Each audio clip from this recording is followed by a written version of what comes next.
İndi isə diqqətlə bax, addımlara keçək. Addım 1. Öz dəyərini göstər. Rəhbərdən nəsə istəməzdən əvvəl ona bir şeyi xatırlatmalısan.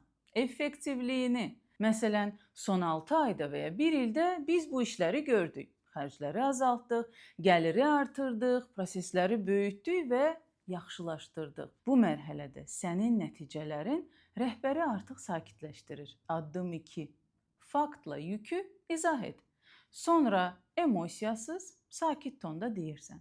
Son aylarda iş həcmi təxminən 2 qat artıb, amma vaxt artmayıb, əksinə çatmır və ən vacibi, məsuliyyətli biri kimi narahat oluram ki, bu tempdə davam etsək, ya zamanlama, ya keyfiyyət risk altına düşə bilər. Çünki belə işləmək uzun müddətli mümkün deyil. Addım 3.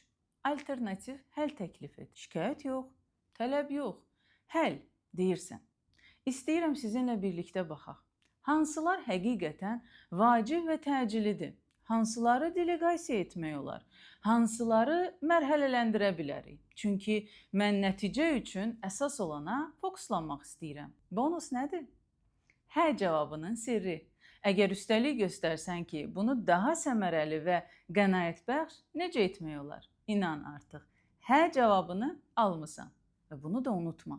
Rəhbərə yorulmuşam demək zəiflik deyil. Amma bunu şirkət dili ilə, nəticə dili ilə, həll dili ilə demək peşəkarlıqdır. Əgər bu mövzu tanış gəldisə, deməli sən tək deyilsən.